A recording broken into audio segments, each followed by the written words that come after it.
Welcome, everyone. This is Active Learning. Get re-inspired with our typology. I'm Joseph Cairns. This is Sandra Rogers. We work for the Digital Learning Services Group here at UC Berkeley. And this project began as an exercise in our UC Berkeley instructional designers community of practice, where we brainstormed areas of interest that we'd like to explore.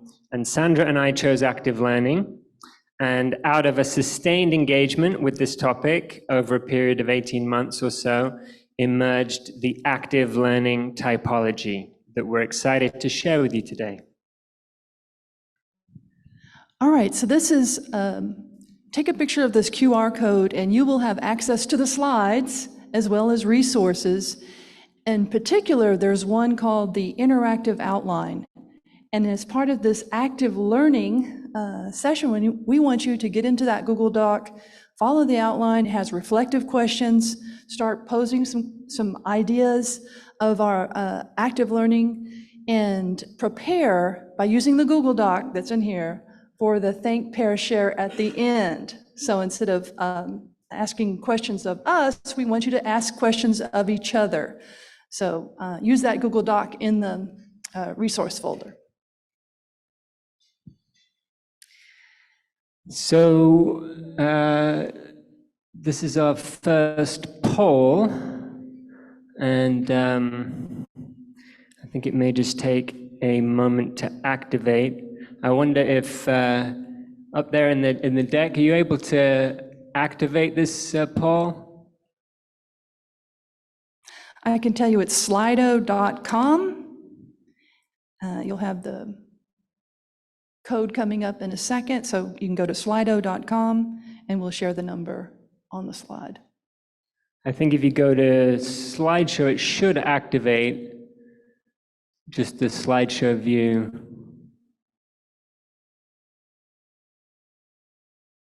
Oh. And if not, we can, maybe that's going to do it.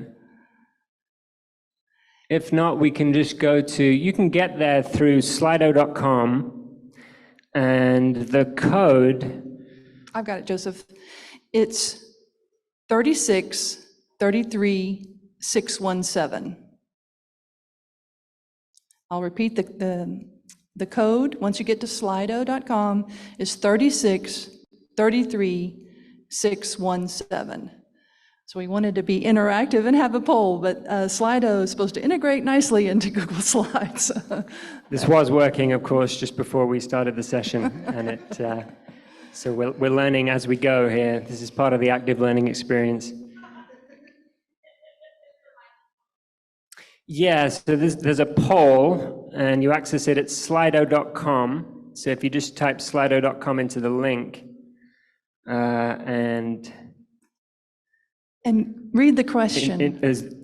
And then, yes, how comfortable are you incorporating active learning in your current courses? How comfortable are you incorporating active learning in your current courses? And if you're not currently developing courses or directly involved in that, you can just interpret this as how familiar are you with active learning?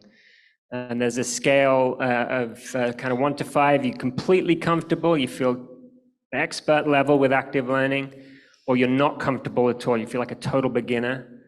And then we have a couple of levels in between. Yes, it's 3633617, and that's at slido.com. Caroline.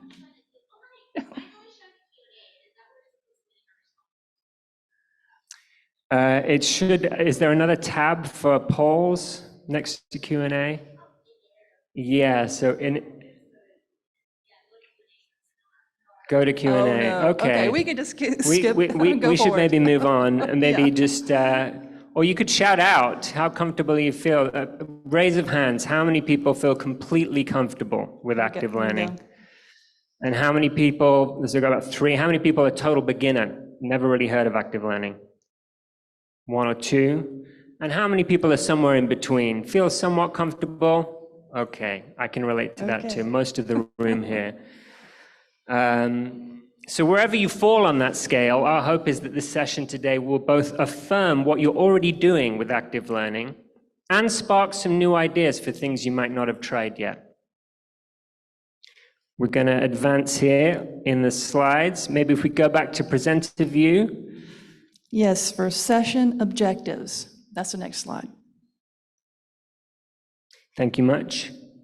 All right, by the end of this session, we'd like for you to know how to define active learning, also to describe how it improves academic performance, recognize how it can fit into the different subject matter, and then use a typology to help you incorporate active learning into your course design. Next.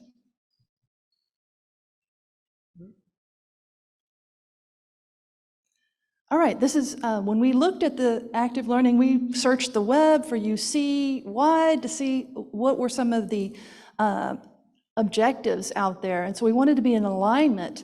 And the basic one, of course, is to improve learning overall. And here at Berkeley, the provost, I had noticed that Provost O'Reilly had facilitate discovery experiences for the students. And so what does that mean? So students are guided to reflect on what they're learning. They become agents in their own development and apply what they've learned somehow. And then for the UC Office of the President, they have a 2030 capacity plan. And so two things stuck out is to improve graduation rates and eliminate equity gaps. And you'll see how that aligns, that active learning can address those. Next. Okay, for our agenda, we're going to learn about what is active learning and what it's not. I'll describe the benefits of active learning, how it works, why it works. We'll share our typology with 7 different categories, and then we're going to do a think, pair, share at the end.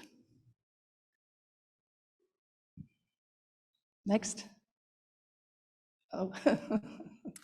Yeah, we'll move on from this, but maybe we could just go low tech with this. You could maybe just shout out or raise your hand. What words come to your mind when you think of active learning? Please. Interaction, great word. Just shout it out. Application, practice learning. Opportunities to practice, yes. Engaged. Yes. Engaging. Engaged and engaging.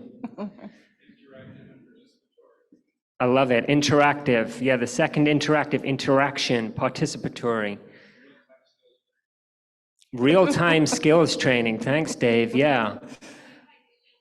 Learning by doing. Yay. Okay, great to hear that. You're right on cue with that because well, what is active learning? Many of the words you've shared are common to the many definitions of active learning that are out there. But here are 2 definitions from the field that stood out to us. The first is a classic definition from Bonwell and Ison in the 90s that states active learning involves students in doing things. That's the active part. And then in thinking about what they are doing, that's the learning part. So there's some activity involved, but that activity is specifically focused on generating learning.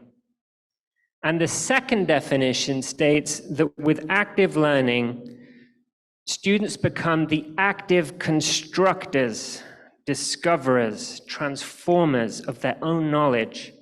So students are not only receiving and internalizing knowledge, they're actively constructing that knowledge and then transforming it in terms of their existing cognitive schema based on their prior experience and understanding.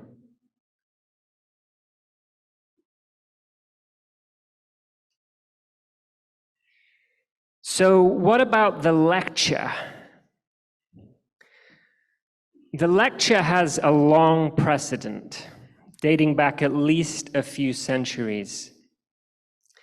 The word lecture comes from the Latin verb to read, legere.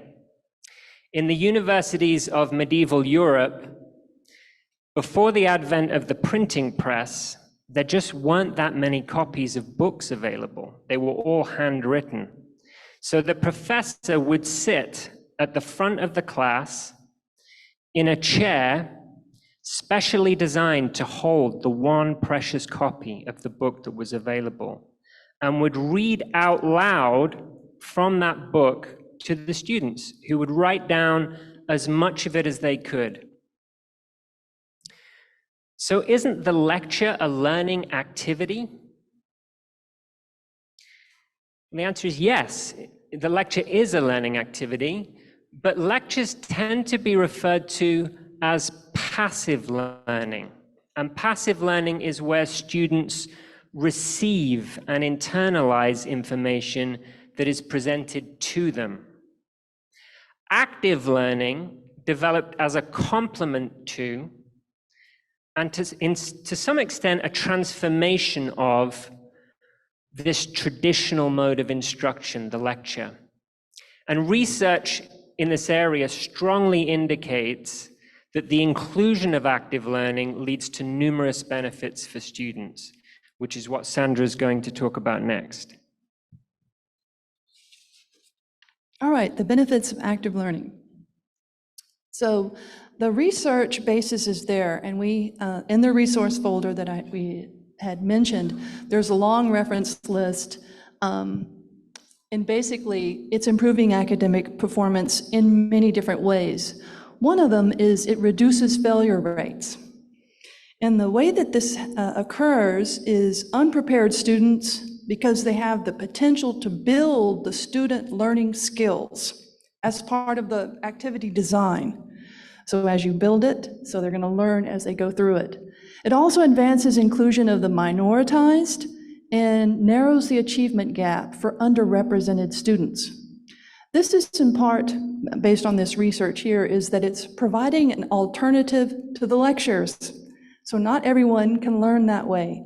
So you need to provide variety. And that's where, as a previous session referenced, the universal design for learning. And so the active learning can address this. It provides the different formats. Part of UDL is providing multimodal learning. And so we'll share more on that. Next. Active learning is a best practice, a best teaching practice. There was a seminal study done by Chickering and Gamson back in the 80s, and this was for undergraduate education, very traditional, not the distance ed, but they looked at 50 years of best teaching practices. And one of the 7 principles they came up with, discovered, was active learning. But there are 4 other ones that are just as powerful when you think about this. The first one at the top here, develop reciprocity and cooperation among students. That's what's happening when you put them in group work, peer work, project-based learning.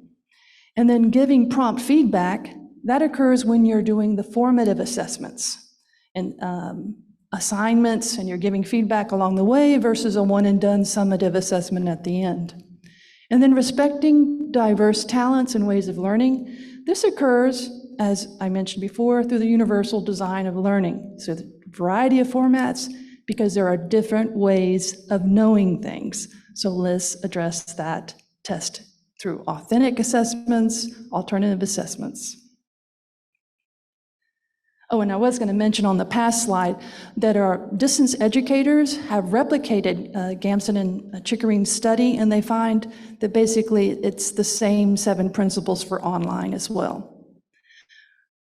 Okay, the role of the instructional designer. So Joseph and I are both designers, and we wear many different hats.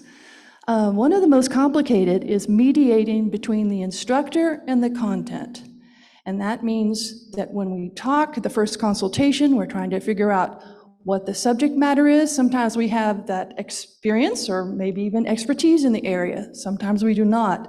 So we have to understand what they are trying to do in the classroom, how they do it, how we can make it to the online or traditional format, but make it active and use the best practices. Then we can guide the implementation of it. So designers here at Berkeley, as well as other places, we don't just design the courses, we also support them. Right now, I'm supporting 6 different courses this summer for Berkeley's online summer session. And then I put especially challenging. We have to implement, we help them with difficult tasks when it's something like a debate, because there's so many different pieces. The rubric, the questions, the timing of it, and how you do it online versus face-to-face. So I called that out because in the research, education science educators, researchers. So the researchers did these studies with active learning, they were successful.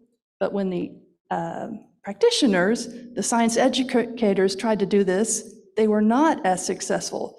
There was a little bit of a disconnect. And so one of the ways we can help them be successful is through the support of instructional design, but also the consultation with centers of teaching and learning. So the other things we do are train faculty, manage projects, evaluate projects. All right, next.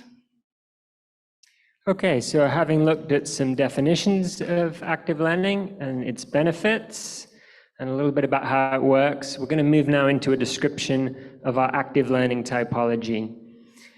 When Sandra and I began researching active learning, we quickly realized that it's a huge topic. There are just so many possible learning activities. If you want to include one of these activities in a course, where do you start? It can be daunting. So we found it helpful to break out these activities into distinct types. We begin with the practical. This includes activities such as practice testing, formative assessments, applied problem solving. The dialogical, discussions, Socratic method, debates. The experiential, active learning experiences, scenarios, gamification, virtual reality. The experimental, prototyping, environmental sampling, lab tests, code tests. The investigative, current events, fact sheet assignments, lit reviews, interviews. The creative, where students are creating things like podcasts, videos, infographics, or web pages. And finally, the metacognitive, which would include activities such as concept mapping, self-reflection exercises, and peer review. The lists of activities here run from the more simple to implement on the left to the more complex to implement on the right. And this is not a comprehensive list. As with any typology, there will always be some activities that don't fit neatly into one of the categories. If one of those occurs to you, please share with us. We're keen to develop this based on input from the community. With that said, this typology is designed to be both a framework for thinking about active learning and a practical tool for deciding what kinds of activity best fit your subject matter and learning objectives. So we're going to take a slightly deeper look at each of these categories in turn and the learning activities associated with them, and we'll share some examples and resources, hopefully sparking some ideas for you on the way. And as Sand mentioned earlier, you can use the interactive outline to take any notes for activities you might want to implement in a course. And at the end, you'll be discussing your ideas with a partner in our Think, Pair, Share. So the first type is practical. And we wanted to draw out 2 dimensions of this word. First, practice. We had one response here about practicing in regard to active learning. You won't learn to play the piano by only listening to lectures about playing the piano. You have to practice over and over again. And this applies to other subject areas too. You have to practice physics or linear algebra or geography or history to become proficient at them. And the second dimension of the practical type is application. So you've learned the abstract theory in the lecture. Now apply that theory to a concrete situation. One way to give students the opportunity to practice is through practice testing. These are usually formative assessments worth a small portion of the grade, or maybe they're ungraded. And the examples on this slide give students the opportunity to take these self-tests repeatedly until they've fully grasped the concepts that were demonstrated in the lecture.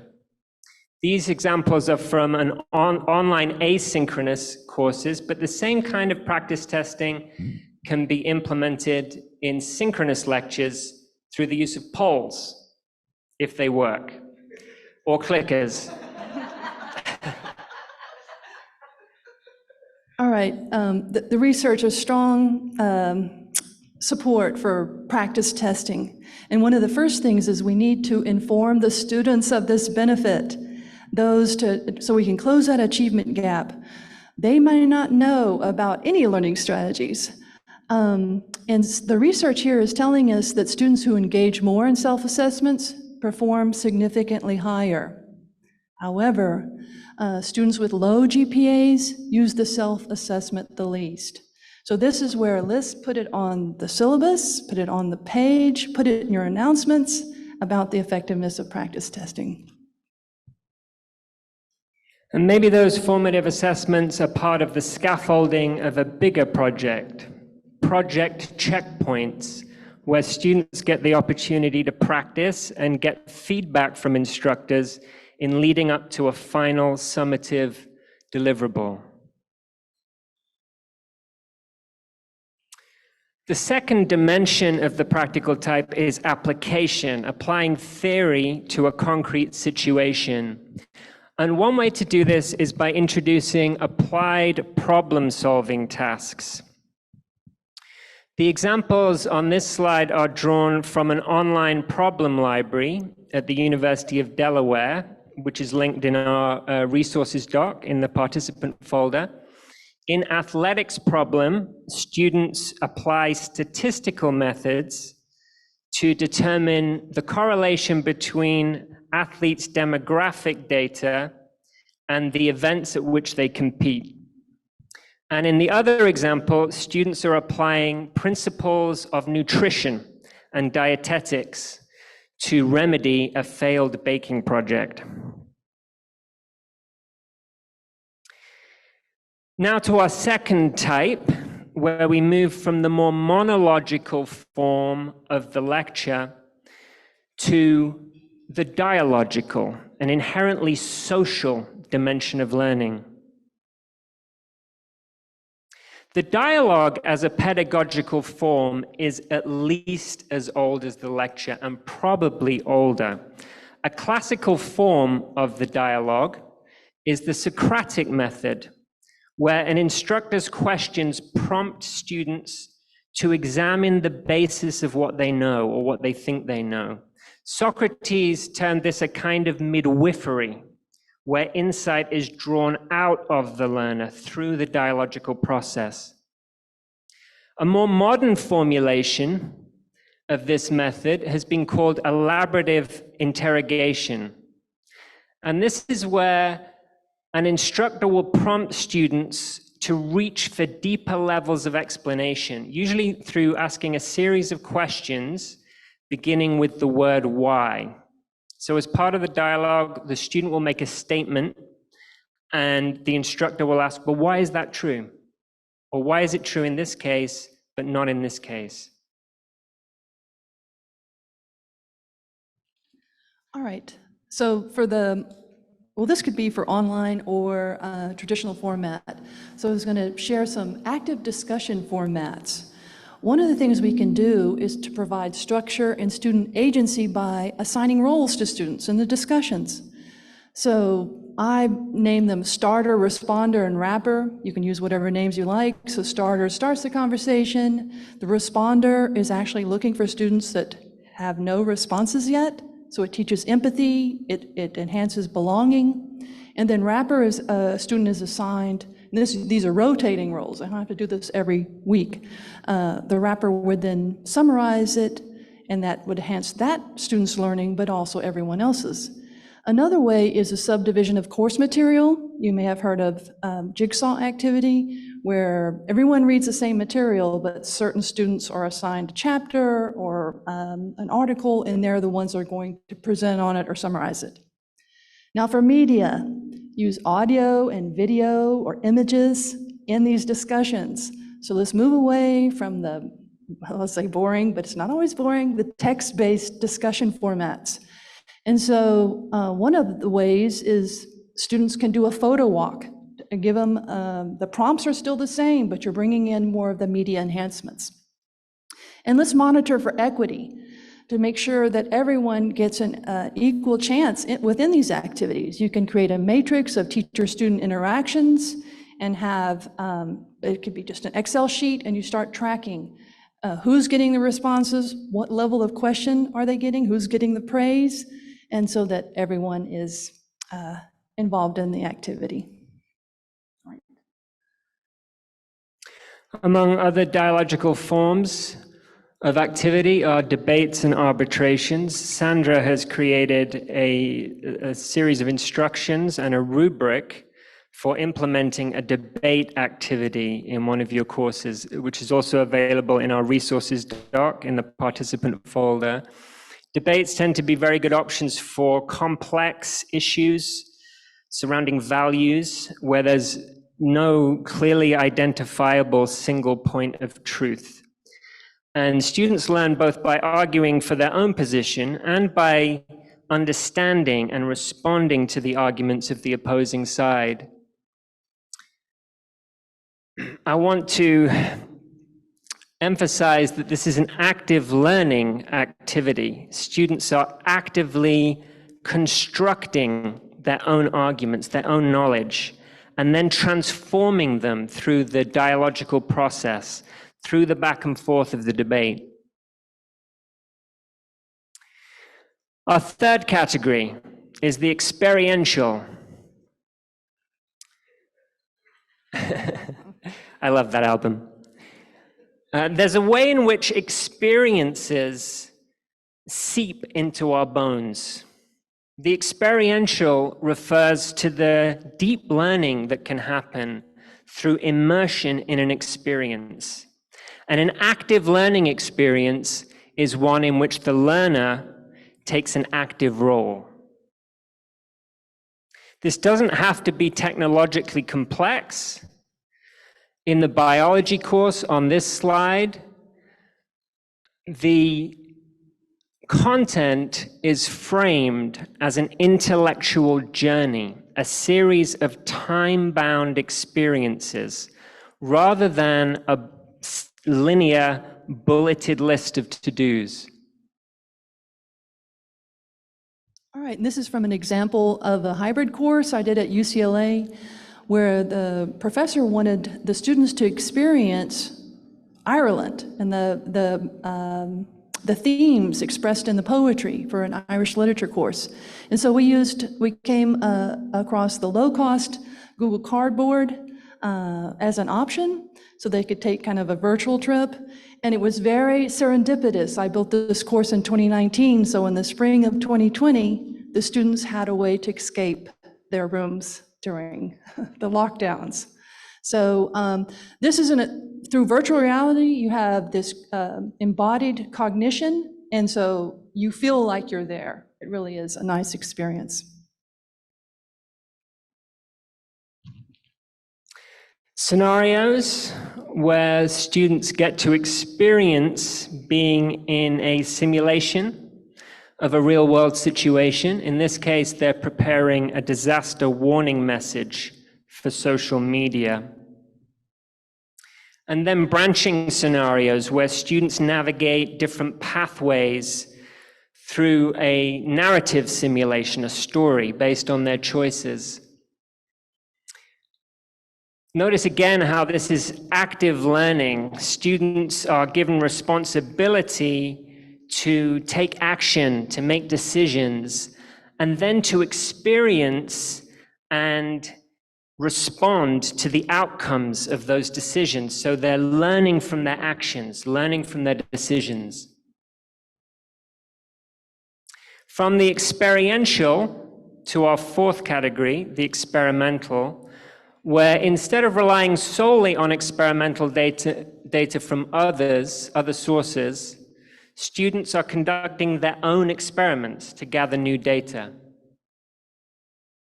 This can, of course, be in a physical lab, a chemistry lab, or students might be testing and iterating on code they create in a virtual development environment.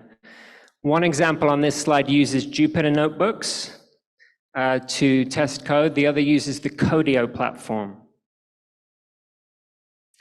Environmental tests, where students are given an assignment to get out into the field to gather new data.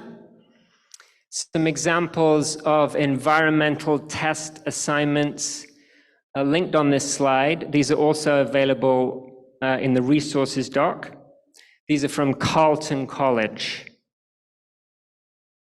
And maybe students are gathering new data from the social domain through survey assignments, where they design questionnaires and then analyze and report on the resulting data. More examples here from Carleton College. Prototyping. Students are building something. It could be a 3D physical object or something more abstract, a new process, a policy. And then they're testing and iterating on those models. Again, notice how in implementing these principles of design thinking, creating, testing, iterating, students are becoming the active constructors, discoverers, transformers of their own knowledge.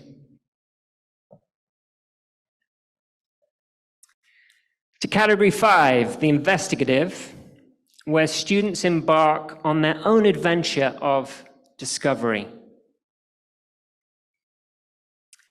A classic investigative activity is the research paper. UC Berkeley's library has some amazing guides to help students navigate their archives. Another investigative activity involves students researching and reporting on current events related to the course content. The New York Times in Education website, linked on this slide and in our resources doc, includes a tool where students can search for news articles according to their area of study. Fact sheets, where students are tasked to produce a document describing the essential facts of an issue in a concise and easy to understand way. And web quests. These were started back in the 90s, before the internet became what it is today.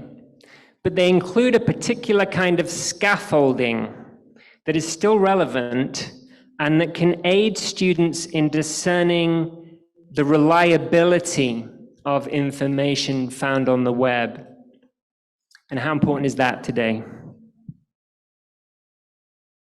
To category 6, the creative. We have some examples here from the Creative Discovery Fellows Program, where our digital learning services team partnered with the Academic Innovation Studio and the American Culture Center here on campus to support instructors in implementing creative assignments in their courses. Some students created scrolling web page presentations using Adobe Express. The student project sampled on this slide examined what life was like for teenagers in the Japanese-American internment camps in World War II. The students in this class went a stage further and created 3D laser engravings in the makerspace here on campus of UC Berkeley alumni who themselves were interned in these camps and subsequently wrote about their experiences. These 3D laser engravings became part of a display in multiple libraries on campus. And these students also created their own website. You can go to it. It's called bearsinhistory.org. Some students created podcasts, others created videos. These examples are linked. You can watch them later if you're interested. There's a podcast clip and the full video here of a historical presentation. Our slide deck is in our participant folder. I won't play them now. And graphics.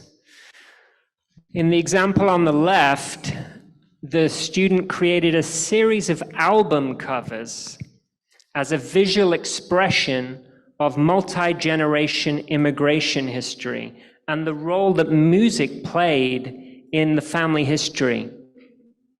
And on the right, we have an infographic, criminal proceedings, for a class on law and criminal justice. These creative assignments prompted active learning in a number of different ways, including enabling students to connect what they were learning to their own lives. They engaged, that word from the beginning, engaged, engaging. They engaged with the content in a deeply personal way. And the different modes of expression, the graphics, video, web page, seemed to give rise to another dimension of cognitive functioning and ultimately empowered the student voices.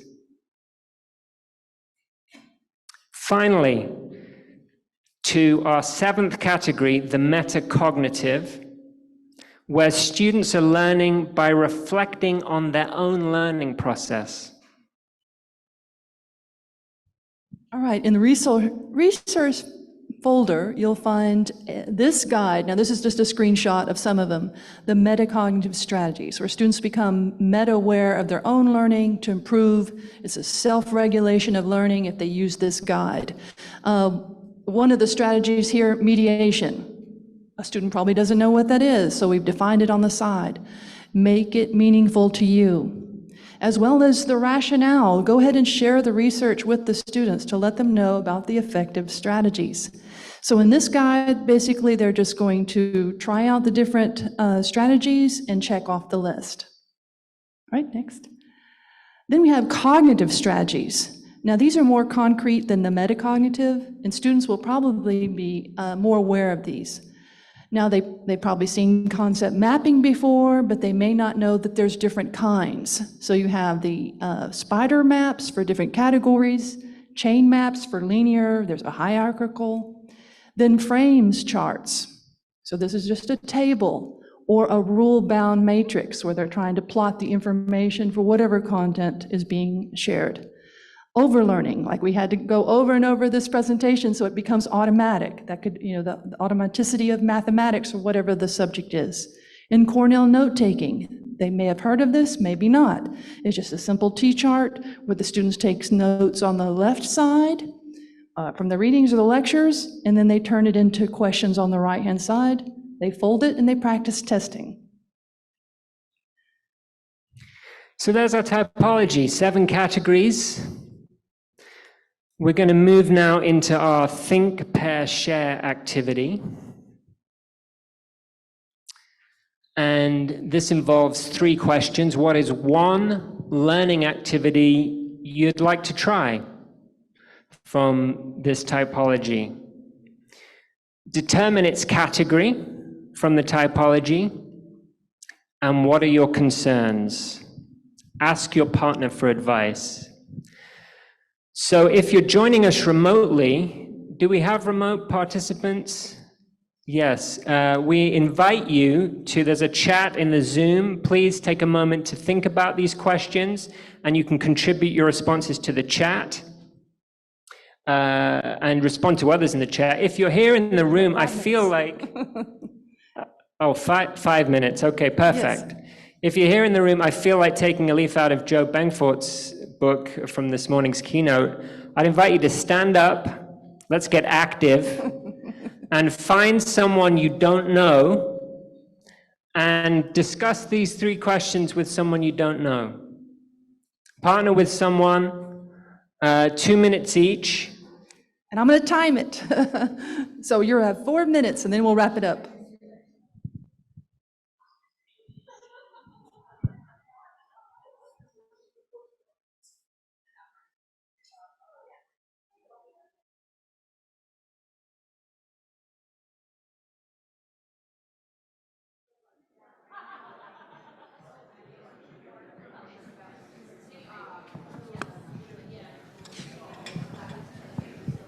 All right, let's wrap it up. I'm so excited to see y'all out there sharing it and asking each other questions.